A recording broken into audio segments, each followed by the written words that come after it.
ang paglalakbay ng inyong diwa. Pagsaksi sa mga pangyayaring hindi mo sukat akalain.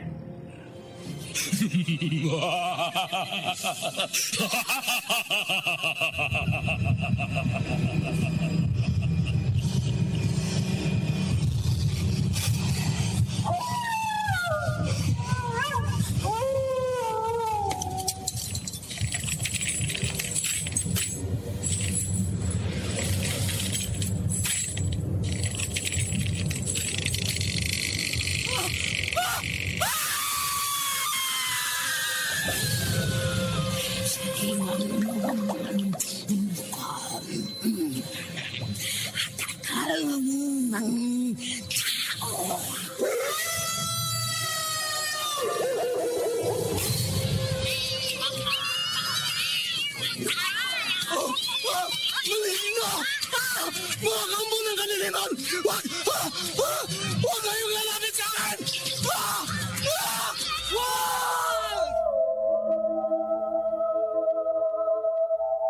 Mga kababalaghang hindi kayang tanggapin ng inyong isipan. Nagaganap tuwing sasapit ang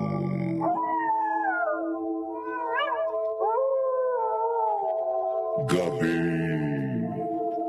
ng lagi.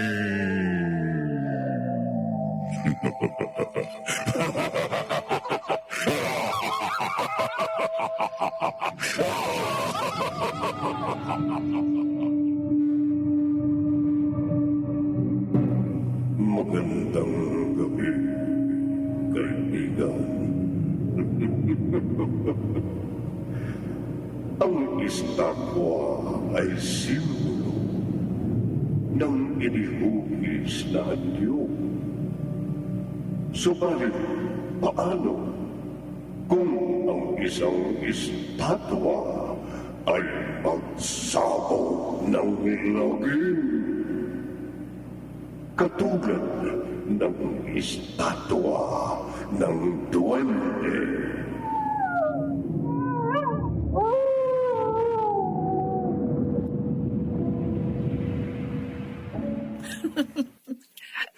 Huwag kang magtawa. Ma'am, huwag mong ipagwalang bahala ang babalang sinabi ko sa iyo tungkol sa estatwa ng duwende na binili mo rito sa aking tindahan. Pero malakas ang pakiramdam ko. Totoong swerte sa negosyo ang estatwang ito. May ilan nang naging biktima ang sumpa sa estatwang yan. Pero maniniwala lang ako may sumpa ito kapag napatunayan ko sa iyo. Sa akin? Sabi mo, namamatay ang mapatitig sa mga mata nito? Oo. Sige nga. Titigan mo nga ang mga mata ng estatwa ng duwende. Huwag mo iarap sa akin na estatwa ng duwende. Ang dip-dip ko. Hindi ako makahiga.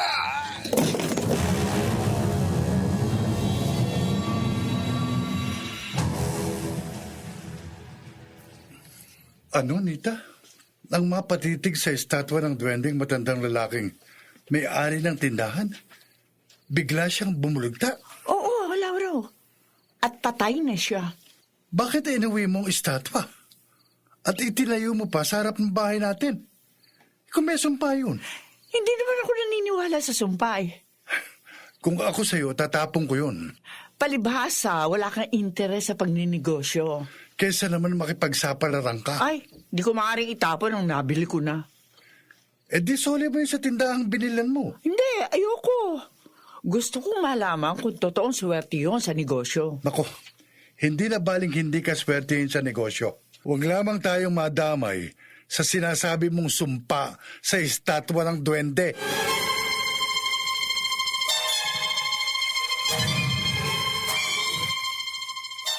May susumpa ko ang ama mo, Mia. Bakit po, Nay? Nung minsan nag-away kami, sumumpa siya, hindi na magbibisyo ha, at magpapakatino na raw. Abe, sa halip na maghanap ng trabaho, abe, maghapon na naman sa sugalan. Huwag niyo na pong sitahin si Itay para hindi na kayo mag-away. Eh kung hindi lang nga ako nagtitimpe, talagang susugurin ko yun. Huwag na ho. Nakakaya naman sa ibang tao. Mabuti pa po ako na lamang tatawid doon sa kabilang kalye para sunduin si Itay. O mabuti pa nga. Hihintayin ko na lang kayo dito. Sige po. Pasalamat ang banong na yun. May anak kaming dalaga na umawat sa akin. Kung hindi, ay talagang hihiyain ko siya dun sa mga kasugalan niya. Oh, ano bang estatwa itong nakatayo sa harap ng bahay ni Nanita? Ha? Estatwa ng duwende? Na nakakakilabot ang itsura? Nakatitig sa akin. Nalilisig ang mga mata. Aray, ang batok ko. Biglang kumirot. Nagdidilim ang paningin ko. Ay! Inay! Inay! Inay! Inay! Tulungan niyo ako! Ang inay ko! Hindi na kumikilos! Ay, Diyos ko! Patay na yata ang inay ko!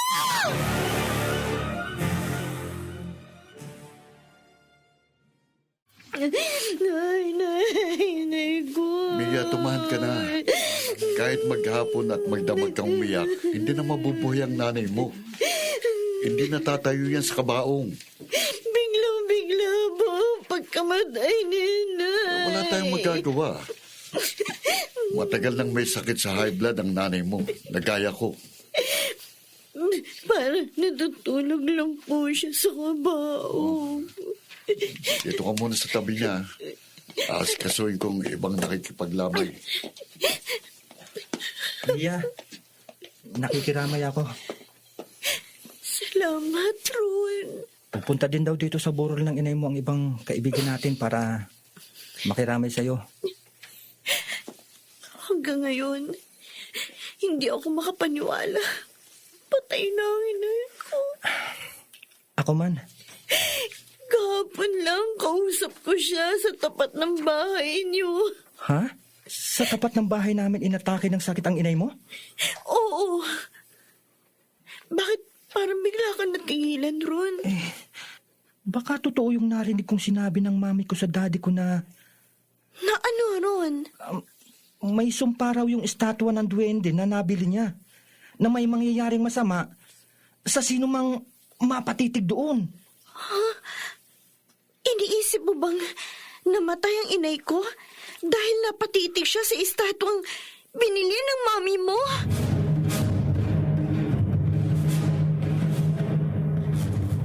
Dad, bakit po kayo napailing? Ron, hindi ko mo kaibigan mo si Mia. Magsasalita ka na sa kanya na maaaring ikapahamak ng ating pamilya. Sorry po. Hindi mo dapat ipaalam sa kanyang narinig mong sinabi sa akin ng mami mo. Huli ko na po nang maisip yan. Hindi ka muna nag-iisip bago ka magbitaw ng salita. Dad, nadulas po ang dila ko eh. Hindi mo maiaalis sa akin ang hindi mabakala. Naiintindihan ko po kayo. Paano kung magsumbong si Mia sa kanyang ama? Iyan din po ang inaalala ko. Alam naman nating parumbado si Panong. Kung mababawi ko lang nga po yung sinabi ko kay Mia. Ang nasabi mo na. Hindi mo na mababawi pa. Dad, Kapag nagkataon, makasugurin tayo ni Panong. Dad, bakit po tayo susugurin ng ama ni Mia? Baka isisi niya ang pagkamatay ng asawa niya sa estatwa ng duwende na inuwi ng mami mo.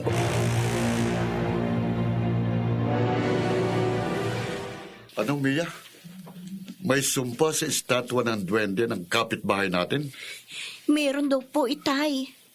May masamang nangyayari daw po sa taong mapapatitig doon. Gaya na narinig ni Ron na sinabi ng mami niya sa kanyang daddy. Kanong ba? Ay, nagdabog. Wala kang pakialam. Kahit ihampas ko sa mesa o kahit saan ang kamay ko. Huwag po kayong magalit. Nakakapag-ngingit ang ipinaalam mo sa akin. Ayoko po sana malaman niyo yung sinabi sa akin ni Ron, pero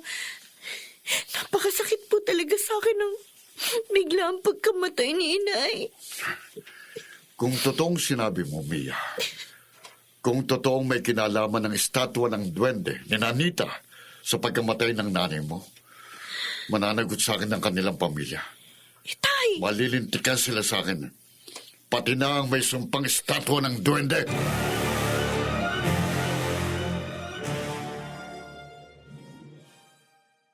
Papa, May problema ba ang pamilya nun, Laura? Kaya napasil ka. Nag-away ba kayo ni Nita? hindi po. Okay naman po ang pamilya namin. Lalo ngayon na umaasenso ang negosyo ng anak ninyo. Mabuti naman kung ganun. Kabisado ko si Nita. Sa lahat ng anak ko, siya ang bugnutin. Sa maliit na dahilan, nag-iinit ang kanya ulo. Pa, ayoko lamang pong magtalo at mag-away kami ni Nita. Pero hindi ako komporme sa binili niyang estatwa ng duwende. Estatwa ng duwende? Opo. Yun pong inilagay niya sa harap ng bahay namin. Tignan ko nga yun pag napasal ako sa inyo. Pa, huwag kang tititig sa mga mata ng estatwa. Bakit? May masamang mangyayari daw po sa sino mang mapatitig sa mga mata ng estatwa ng duwende. Dahil sa taglay nitong sumpa. Ano? Sumpa sa estatwa ng duwende? Totoo ba yun, Kuya Lauro? Siguro, Ba, kahit ako tibo, naniniwala ako dun. kasi nang ilagay ng ate Nita mong estatwa sa harap ng bahay namin, saka kami may kapitbahay na namatay sa kalsada. Oh, nagkataon lang siguro yun. Ewan ko, Papa. Pero, masulyapan ko lamang ang estatwa ng duwende. Nananayo na mga balahibo ko. Kinikilabutan ako.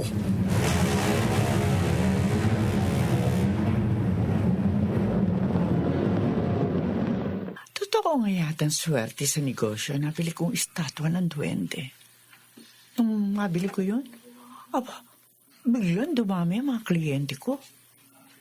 Kapag laging gano'n, yayaman ako. Ang gusto ko pang malaman, kung ano misteryo mayroon ng estatwa ng duwende. At kung totoo bang may sumpa dito na nagiging dahilan ng pagkamatay ng bawat tumitig sa mga mata nito.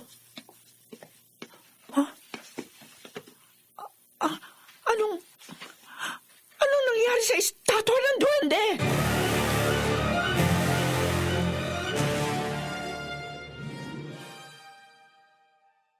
Lauro, pakialam meron ka! Huwag kang magalit, Nita. Ako ang breadwinner ng ating pamilya, hindi ikaw. Alam ko, Huwag ka magdidesisyon sa bahay na ito nang hindi mo pinapaalam sa akin. hindi na mauulit. Bakit tinakpan mo ng tela ang estatwa ng duwende? Ayoko na kasing may iba pang mapatitig sa mga mata ng estatwa. At madisgrasya. Tarantado ka! Oh, huwag mo naman ako murahin. Hindi ko sinabi sa'yo maniwala ka may sumpa sa estatwa ng duwende. Mabuti lang magsiguro tayo para wala nang ibang mapahamak pa. Hindi ikaw ang masusunod sa bahay na ito. Kung ayaw mo takpan ng tela ang rebulto, itapon mo. Hindi! Alisin mo yung telang itinakip mo sa estatwa ng duwende. Pero Nita, Kung natatakot ka, ako mag-aalis ng tela. wag! Wag! Baka mapatitig ka sa mga mata ng estatwa. Baka madamay ka sa sumpa ng estatwa.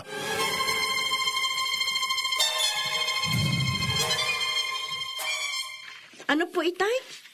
Huwag na ako makikipagkaibigan kay Ron. Wag na, Mia. Mabait naman po yung tao nga. Susundin mo ba ako o hindi? Susundin po. Dito ka lang sa bahay. Aalis kayo? Pupuntahan ako. Para matiyak ko kung talagang may kinalaman ng estatwa ng duwende sa pagkamatay ng nanay mo. Kakausapin niyo po si Aling Nita. Magtatanong-tanong ako kay Tata Doro. Yun pong kamag-anak nating Faith Taylor? Oo. Malayo na natin siyang kamag-anak pero balitang mahusay siyang faith healer. Kaya malamang matulungan niya ako sa gusto kong malaman. Itay, paano po? kapag nasiguro niyong ang estatwa nga ng duwende sa bahay ni Naron ang may kasalanan sa pagkamatay ni inay. Igagantay ko. Tay, Igaganti kong pagkamatay ng nanay mo.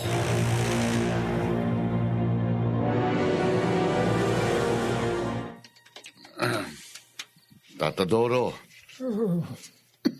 Bakit ho kayo napapailing? Tama ang suspecha mo, Banong. May kinalaman ng estatwa ng duwende ng kapitbahay namin sa pagkamatay ng asawa ko? Ha? Oo. Matapos akong magsagawa ng paulit-ulit na pagbalasa sa aking mga baraha, maliwanag ang lumabas sa mensahe sa mga baraha na inatake ang asawa mo ng sakit dahil sa matinding takot sa estatwa ng duwende. Kung ganon, totoong may sa demonyong estatwa ng duwende ng kapitbahay namin. Totoong may sumpa sa estatwang yun. Sumpang hindi na maaaring mabawi Ho? dahil namatay ang nagtanim ng sumpa sa estatwa ng duwende. Salamat ho sa impormasyon, Tata Doro. Banong, lumayo ka sa estatwang yun. Lubhang mapanganib ang mapatitig sa kanyang mga mata. Ang saglit lamang na pagtitig sa mga mata ng estatwa ng duwende, maaring mga hulugan ng malagim na kamatayan.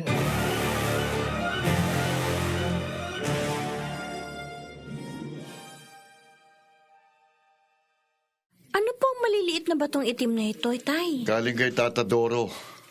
Pangontra daw sa malas o disgrasya. Ilalagay ko po sa bulsa ko? Oo. Dali mo kahit saan ka magpunta. Lalo't mapapadaan ka sa kapitbahay nating may estatwa ng duwende. Sige po, susundin ko po kayo. Pansamantala, dito ka lang sa bahay habang wala ako. Oh, aalis na naman po kayo? Matapos kong matiyak na namatay ngang nanay mo dahil sa estatwa ng duwende sa ating kapitbahay, mag-uusap kami ni Nita. Magkakalintikan kami.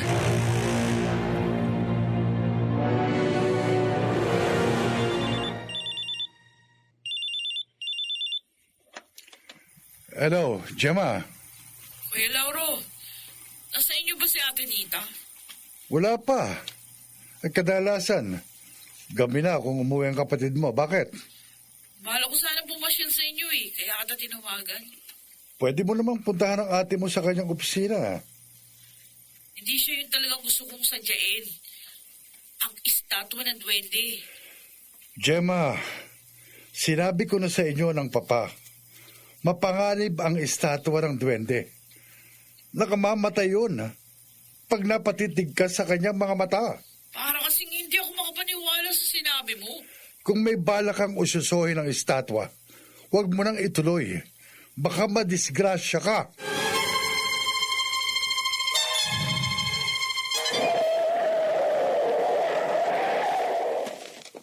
Kanina pa ako nag-aabang sa'yo sa kantong ito, Nita. Hoy! Bakit bigla kang humarang sa daan? Kung hindi ako nakapagpreno na agad ng kotse ko, baka nabundol na kita. Bakit hindi mo pa ako binundol? Nang lalo akong magkaroon ng dahilan para gumanti sa'yo. Ano ba problema mo? Nagtanong ka pa? Maagang namatay ang asawa ko dahil sa'yo. Bakit ako ang sisisihin mo? Wala akong kinalaman sa pagkamatay ng asawa mo. Inatake siya ng sakit dahil sa sobrang takot sa estatwa ng duwende na inilagay mo sa harap ng bahay niyo. Akala mo lang yon. Alam mo raw na may sumpang estatwang yun na mapapahamak ang mapatitig sa mga mata. Pero inilagay mo pa rin yun sa harap ng inyong bahay. Kaya natitigan ng asawa ko ang kanyang mga mata. Kaya nadamay siya sa sumpa ng estatwa ng duwende. Wala kang katibayan sa sinasabi mo. Kasalanan mo ang pagkamatay ng asawa ko. Ay!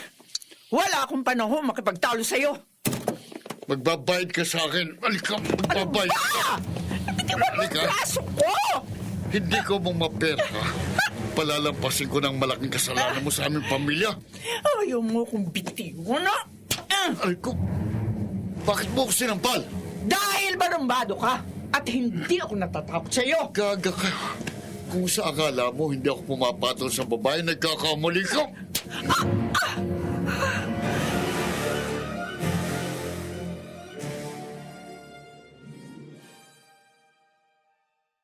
Manong, huwag kayo mag-away ni dito. Huwag kayong makialam. Awat na kayo. Baka madamay kayo sa galit ko sa babae yan. Hindi ako natatakot sa iba nang kahit babae ako, lalabanan kita. Kukulpi na kita. Subukan mo! At ang makita mong hinahanap mo, Magbabayad ka sa pagkamatay ng asawa ko. hindi ako patatalo sa'yo. Gano? Itay! Huwag po kayo mag-away! Awat na po kayo! Kapakialam dito, Mia. Itay, awat na po! Itiwan mo nga ako. Iwi mo na yung ama mo. Nasisira na yata ulo niyan eh. Basta na lang ako inaway. Aling Nita, pasensya na po. Huwag kang humingi ng dispensa sa kanya. Kasalanan niyang pagkamatay ng nanay mo. Umuwi na kayo, Mia. Kapag sinaktan pa ako ng tatay mo, magkakamatayan kami.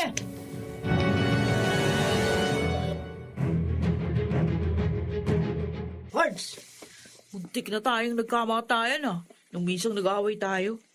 Bakit uungkatin mo pa yung Gemma? Magkasundo ka na sa akin eh. Magkarancho na nga tayo. Pero lalabuan ako sa'yo eh. Relax! Sabi mo, painumin mo ako. Oo, mag-iinuman tayo mamaya. Bakit lumampas tayo sa mga beer house? Dadaan lang tayo sandali doon sa bahay ng ate nita ko. Bakit? Uutangin mo ba sa uto mong pang-gimmick natin? Hindi! Ihalamin lang ako sa kanya tungkol doon sa negosyo niya. Ha? Pero bago tayo tumuli sa kanila, dito muna tayo sa harap ng bahay nila. Ano gagawin natin, Todits? May estatwa ng duwende doon sa harap ng bahay ng utol ko, di ba? Meron. Nakarap dito sa kalye. Oh, titigan mo yung mga mata ng estatwa. Bakit? At bakit hindi ka makatingin sa estatwa ng duwende? Ano ba? Huwag ka na magtanong. Basta tumitig ka doon sa mata ng estatwa. O ayan. Nakatitig na ako sa mga mata ng estatwa ng duwende. Ang ulo ko biglang kuminot. Pards! Napakasakit. Ay! Teka. Pards! Bigla ka na lang isay! Ay! Ha? Patay na siya. Totoo nga. May sumpa sa estatwa. Nakakamatay ang pagtitig sa mga mata ng estatwa ng duwende!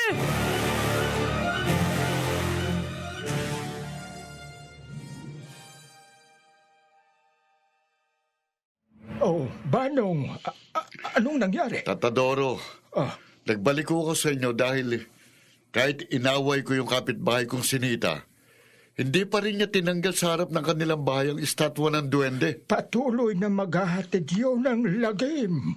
May isa pang ang lalaki na naging biktima na naman ng sumpa sa estatwang yun. Ano ba ang gustong mangyari ng nita na yun? Mas marami ang mamamatay. Hindi ko nga ho siya maintindihan eh. Hintayin pa ba niyang sariling pamilya niya ang mapahamak bago niya wasakin ng estatwa? Tatadoro, hindi napapahamak ang pamilya ni Nanita. Dahil alam nila kung paano makaiwas sa lagim na hatid ng estatwang may sumpa. Banong, Ano ka ba naman, dapat mawasak yun. Oh, Dahil tanging sa pagkadurog ng estatwang may sumpa, may hinto ang pagkakalat niya ng lagim.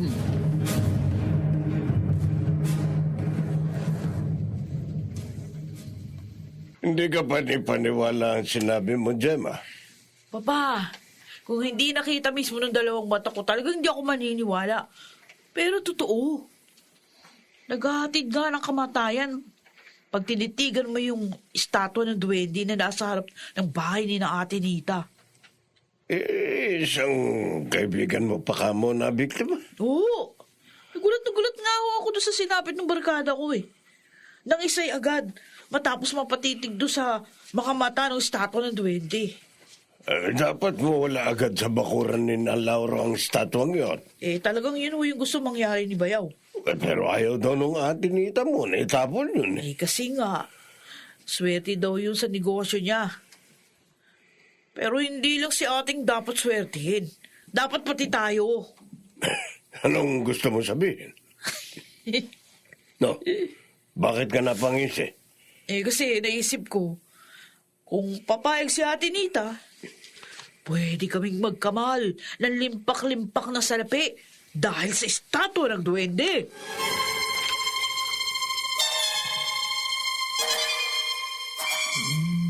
Totoo kayang nakakamatay ang pagtitig sa mga mata ng estatwa ng duwende sa harap ng bahay namin?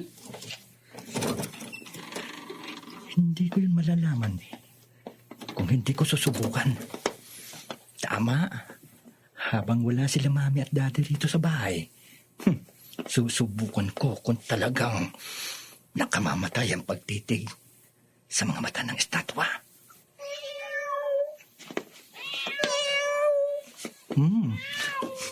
Halika! Meow! Meow! Halika! Yan. Itong pusa ni Daddy ang siya kong ihaharap sa estatwa ng duwende. Ayan, Meow. Dito tayo sa harap ng bahay, ha? Ito, Meow. Ngayong nailapit na kita sa estatwa ng duwende at naitapat na kita sa mukha niya, Meow, tumitig ka sa mga mata ng estatwa. Meow, yan, ganyan nga. Titigan mo ang kanyang mga mata. Meow, titigan mo. Biglang namilipit sa sakit ang pusa. Namatay si Meow. Totoo nga. Nakamamatay ang pagtitig sa estatwa ng duwende. Nakamamatay!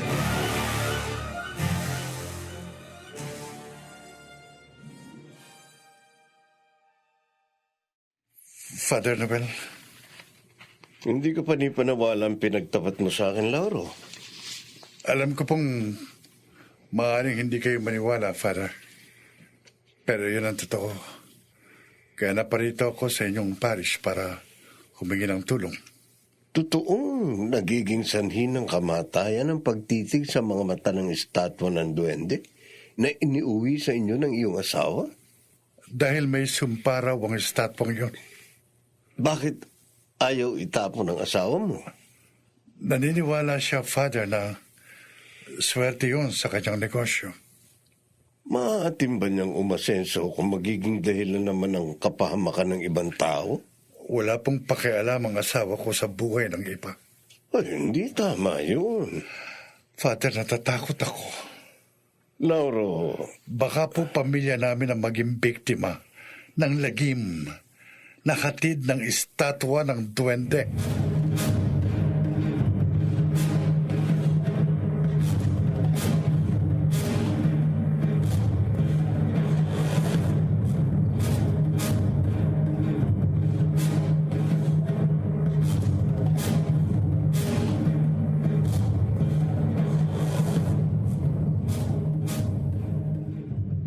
Paano, Ron? Paano namatay ang pusa ko? Dad, kasalanan ko po. Kanina pong bago po kayo umuwi, inilapit ko po si Meow Meow sa estatwa ng duwende. At pinatitig ko po siya sa mga mata ng estatwa. Oh, bakit mo ginawa yun? Gusto ko lang pong malaman kung ano po ang mangyayari sa tumitig sa mga mata ng estatwa. Hindi mo dapat ginawa yun. Kaya nga po, nagsisisi ako. Huwag ka na uling lalapit sa estatwa ng duwende. Hindi na po, Dad. At lalong huwag kang tititig sa mga mata nun. Huwag na huwag, anak. Kung ayaw mong mapahamak.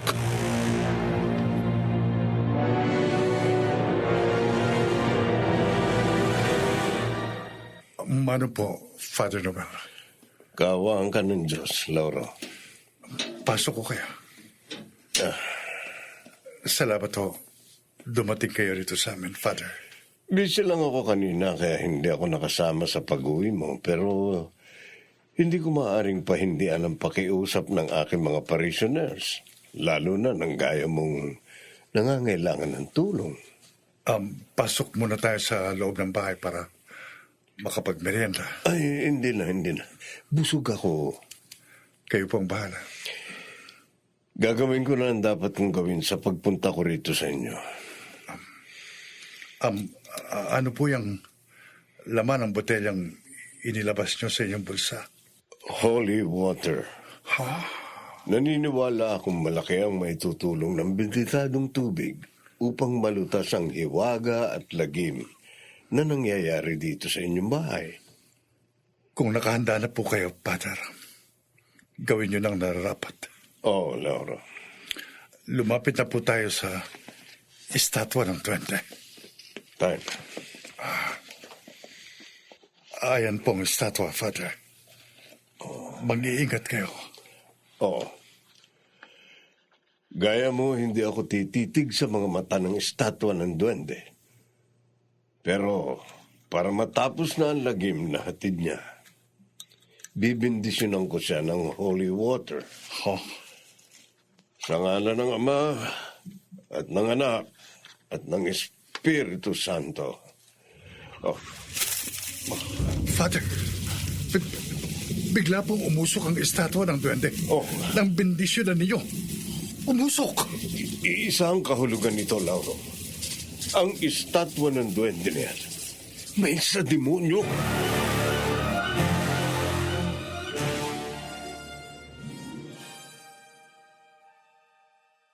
Gemma, hindi kita maintindihan. Papa, huwag niyo nang guluhin yung isip niyo. Paano ka magkakamalan sa salapi dahil sa estatwa ng duwende na iniingatan ng iyong ate Nita? Gayong may hatid na lagim ang estatwang yun. Sikreto ko na ho yun. Kami lang ho ni Ate Nitang dapat makalam. Binabalaan kita. Kung may binabala kang kalokohan, huwag mo na ituloy. Huwag niyo na akong kontrahin pa. At kapag pumayag si Ate Nita sa idea ko, pati kayo makikinabang. Kung hindi pumayag ang kapatid mo sa iyong iniisip, Ay, hindi pwedeng hindi siya papayag. huwag mo siyang iisahan.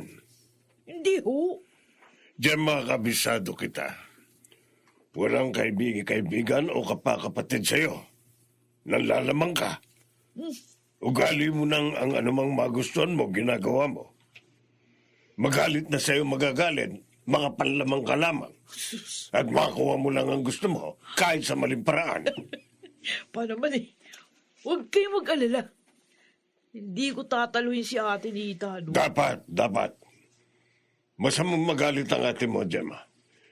Baka dahil lamang sa gusto mo mangyari, mag-away kayong magkapatid at magkamatayan kayo.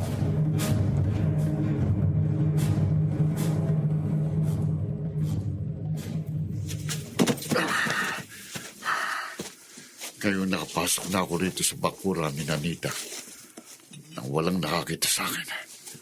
Lalapit na ako sa estatwa ng duwende.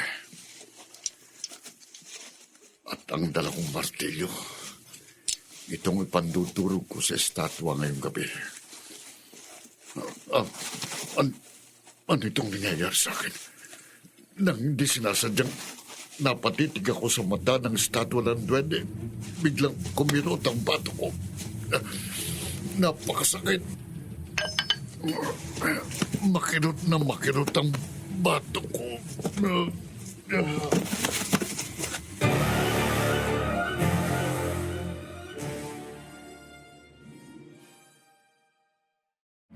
Tulong. Ang bato ko makirot. Nita. Manong? Tulungan mo ko. Napakasakit ang bato ko. Biglang sumakit ang mapatitig ako sa mata ng estatwa ng duwende. Iyan ang napala mo. Dapat lang sa'yo yan. Nita, nakikiusap ako. Nagmamakawa. Tulungan mo ko. At bakit kita tutulungan? Alam kong basta ka pumasok dito sa bakuran ko para wasakin ang estatwa ng duwende. Dalhin mo ko sa ospital. Manigas ka.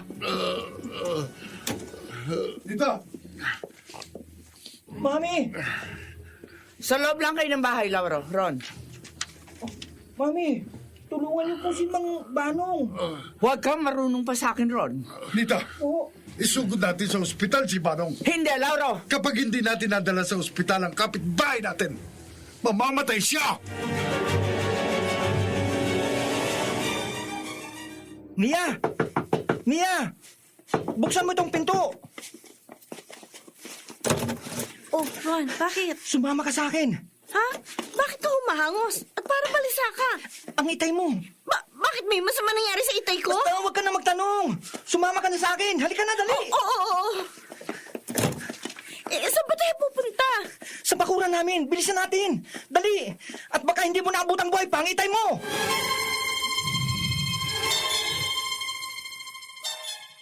Oh, bakit ka napailang, Lauro? Wala kang konsensya, Nita. Huwag mong sabihin yan. Hindi ka man lamang kinilabutan sa ginawa mo. Wala akong ginawang masama. Pinabayaan mo si Manong. Masama ang tangka niya. Basta lamang siya pumasok sa ating bakuran. Gusto lamang niyang wakasan ang pagkakalat ng lagim ng estatwa ng duwende. Dapat lang niyang sapitin ang nangyari sa kanya. Yan. Kaso ka, dali. Oo, Ron. Yan. Ayan, oh. Ayan ang itay mo. Bakit siya nakahandusay? Hindi namin alam niya. Basta nakita na lamang namin na nasa bakuran namin ang itay mo. Hindi namin alam kung ano nangyari sa kanya. Itay! Itay! Ron! Mia. Hindi na yata humihinga ang itay ko! Ha? Patay na siya!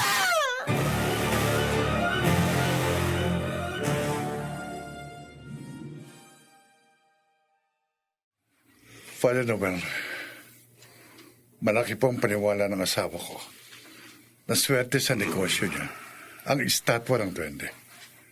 Kaya wala po siyang pakialam kahit makaperwisyo yon sa ibang tao. Kaya nagpunta ako dito uli sa inyong parokya. Gusto mong kausapin ko ang asawa mo?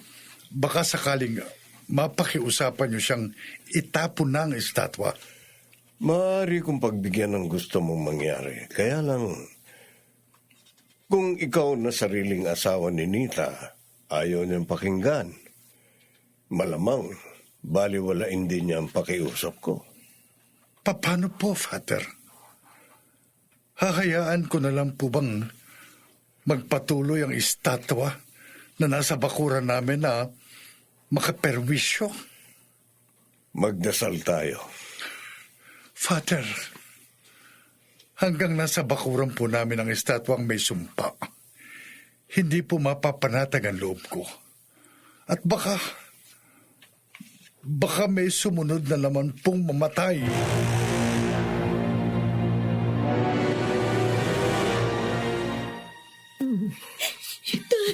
Itay ko. Bea, nakikiramay ako. Tata Doro. Hindi naging maingat ang itay mo. Kaya siya napahamak. Kawawa naman po siya. Napadali ang buhay niya dahil sa estatwa ng duwende. Ang estatwa po ng duwende? Malamang iyon ang dahilan. Ang may kagagawan sa biglaang pagkamatay ng iyong ama. Wala na si Itay. Nawala pa si Itay. Huwag kang mag-alala. Magkakaroon ng katarungan ng pagkamatay ng mga magulang mo. Mahihinto rin ng pagkakalat ng lagim ng estatwa na may sumpa. Paano po, Tata Doro? Lagim ang inihasik ng estatwa at matatapos rin ang pagkakalat niya ng lagim sa malagim na paraan.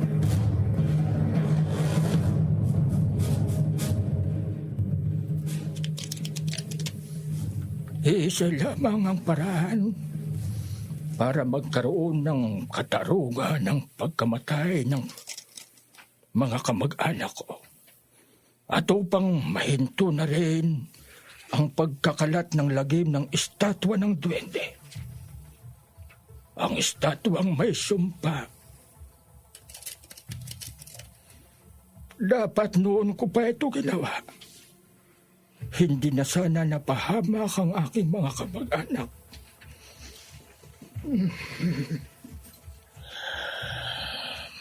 Patapos akong magbalasa ng mga baraha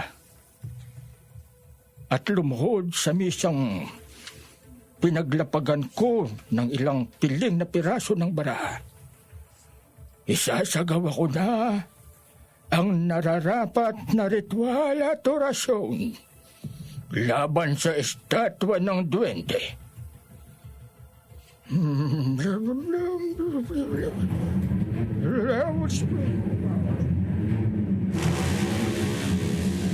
Kailan naman ako nagpapahangin dito? Sa kaya daw, bilang sa garden. Ha! May kidlat pa. Bago umulan, papasok na ako sa loob ng bahay. Oh! Ang estatwa ng duwende! Tinamaan ng kidlat ang estatwa!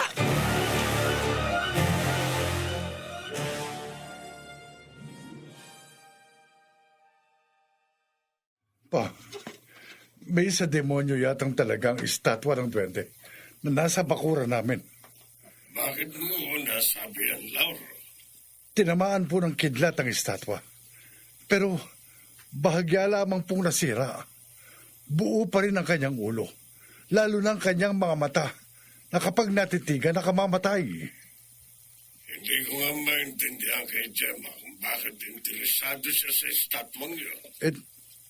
Interesado po ang hipag ko sa estatwa ng duwende.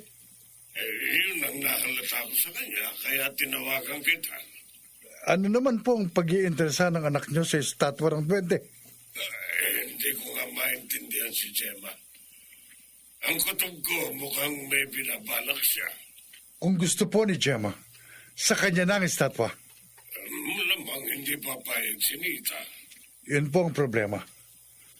At ang isa pang inaalala ko, Papa, baka madamay si Gemma sa sumpa ng estatwa.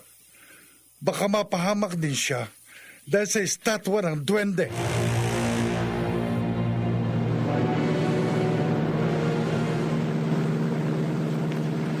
Sa narinig kong pakikipag-usap ni Laura kay Papa sa telepono kanina, mukhang may hindi maganda binabalak si Gemma sa akin, Stan.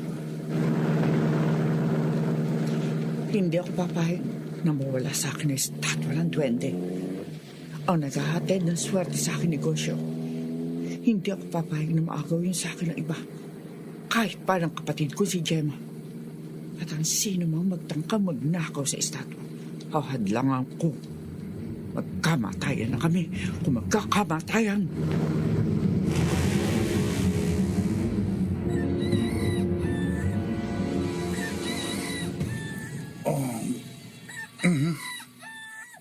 Wala sa higaan si Nita. Maaga na naman yata siyang umalis. Umalis habang natutulog pa ako. Umalis na naman siya nang hindi nagpapaalam sa akin. Mula nang iuwi niyang estatwa ng duwende, madalas siyang umalis. Wala nang laman ang utak niya kundi pagkita ng pera. Lalabas na nga ako ng kwarto para makapag-almusal ng maaga. Bakit may natatakpan ng tela sa tabi ng cabinet? Parang may tinakpan ditong... Ang estatwa ng duwende! Bakit narito sa tabi ng cabinet? Paano biglang napunta rito ang estatwa? At ang dibdib ko biglang kumirot nang hindi sinasadyang mapatitig ako sa mga mata ng estatwa ng duwende. Napakasakit ng dibdib ko. Hindi ako makahinga.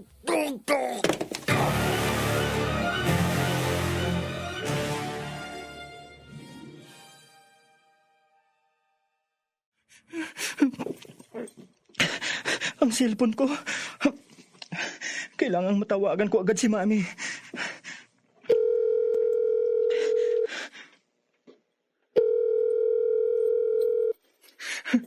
Mami, sagutin mo.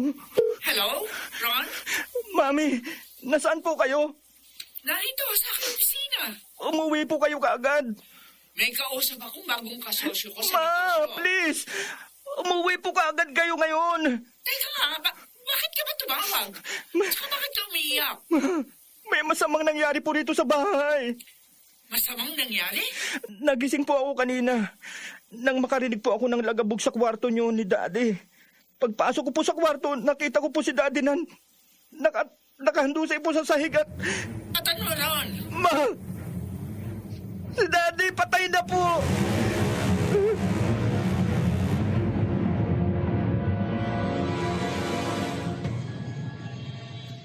Kasalanan mo, Nita.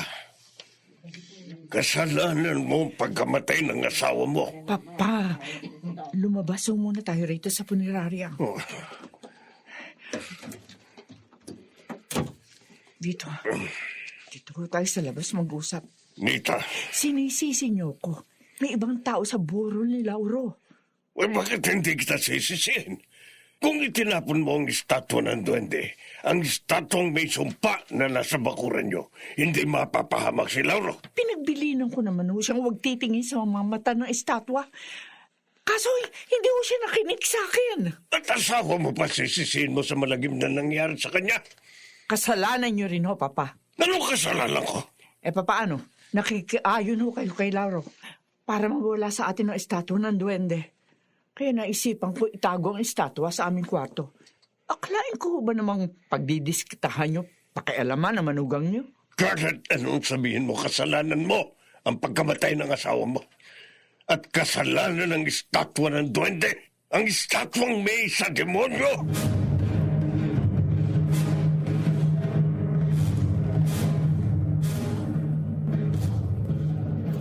Kaya pala may nakaburol sa kapitbahay niyo, Mia. Nagsabog na naman ng lagim ang estatwang may sumpa. Ang estatwa ng duwende. Opo, Tata Doro. Ang daddy po ng kaibigan ko ang naging biktima. Dapat na talagang magwakas ang pagkakalat ng lagim ng may sa demonyong estatwa upang hindi na madagdagan pa ang kanyang mga biktima. Kaya uuwi muna ako para gawin ang nararapat. Ano pong gagawin ninyo, Tata Doro? Gagawin ko ang ultimatum para matapos na ang pagkakalat ng lagim ng may sumpang estatwa ng duwende.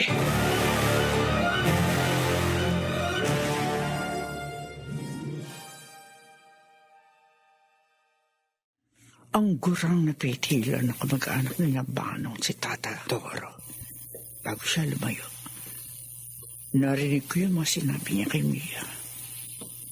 Dapat na talagang magwakas ang pagkakalat ng lagim ng may sa demonyong estatwa upang hindi na madagdagan pa ang kanyang mga biktima. Kaya uuwi muna ako para gawin ang nararapat. Malamang, siyang gumawa ng paraan para tamaan ng kidlat ang estatwa ng duwende. Pagsisisihan ng gurang na petila na yon ang pagkalaban niya sa akin. Bago niya mawasak ang estatwa ng duwende ang tatapos sa buhay ni Tata Doro.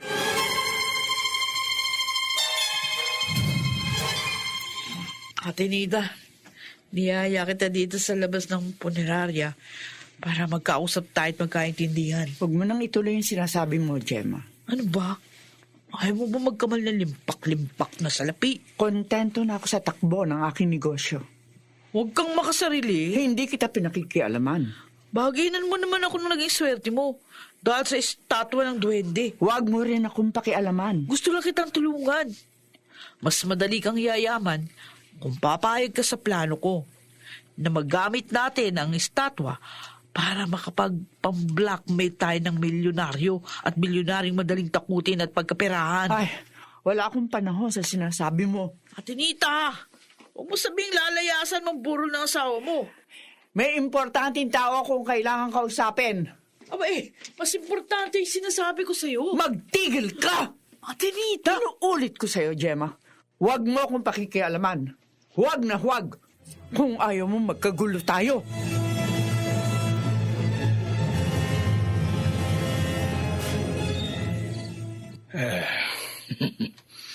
Ngayong nabalasa ko na ng husto ang aking mga baraha. Eto. At nailapag ko na sa mesa ang mga piling ng baraha. Gayon, magsasagawa na ako ng nararapat na ritual uusalin ko ang nararapat na orasyon. Ang ultimatum para tuluyan ng maturog ang estatwa ng duwende na iniingatan ni Nita. Patadoro, Ha? malas mo. Kinalaban mo ko. Huwag mong ilapit sa akin ang estatwa ng duwende na yan. Tumitig ka sa mga mata ng estatwa. Hindi, Ayaw ayoko. mo, ha? Ayaw mo? At kapag hindi ka tumitig sa mga mata ng estatwa, tatarakan ko ng patalim yung lalamunan mo. Wag! Ang ulo ko biglang kumirap nang hindi sinasadyang napatitig ako sa mata ng estatwa ng duwende. Napakasakit ng ulo ko! Sige, Gurang, mangisay ka! Mamatay ka!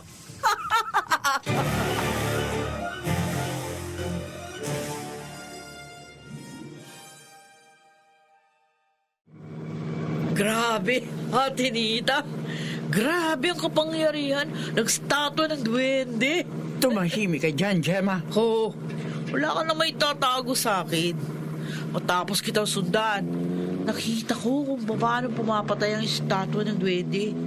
Tulad nung nangyari doon sa matandang faith healer na namatay agad matapos mapatitig sa mga mata ng estatwa. Sabing tumahimik ka.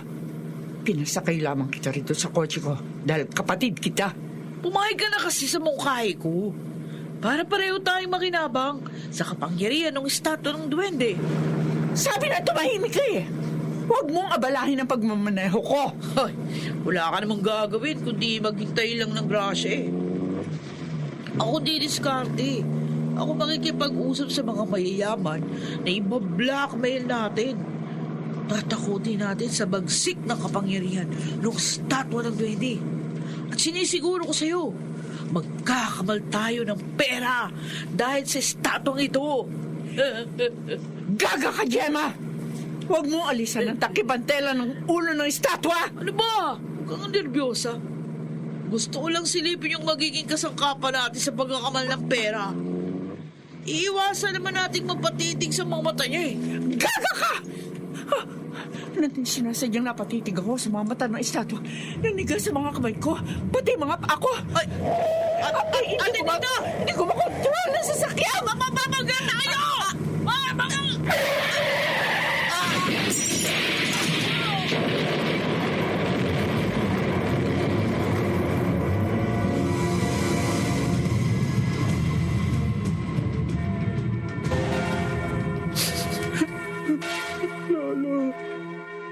Malagim ang naging pagkamatay ng iyong mami at ng tita Gemma Moron.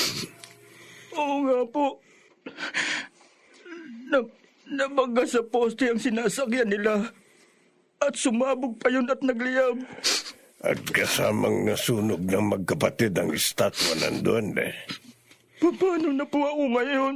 Oh, nag-iisa na lang po ako. Hindi kita pababayaan. Pagkalibing ng mami at tita mo, sa akin ka natitira. Salamat po. Hindi ka pababayaan ng Diyos, Ron. Father.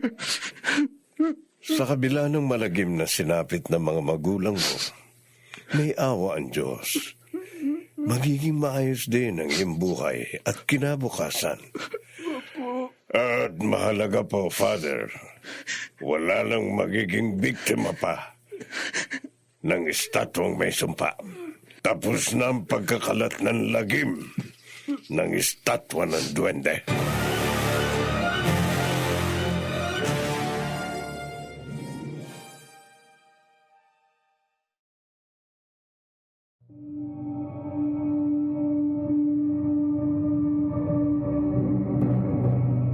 May katapusan ang lahat ng bagay sa ibabaw ng lupa.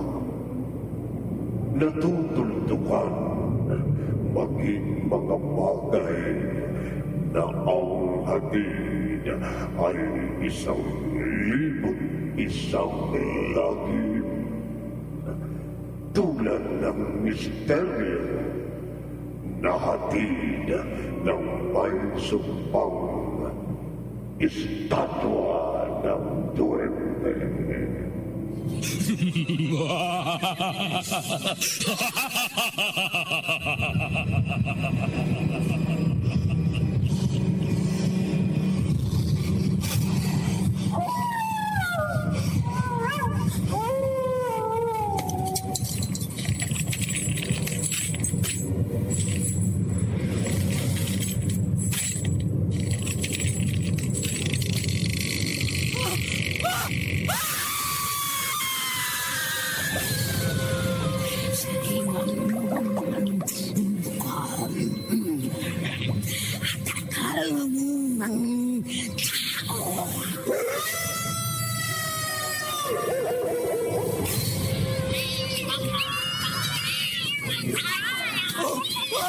Maligno!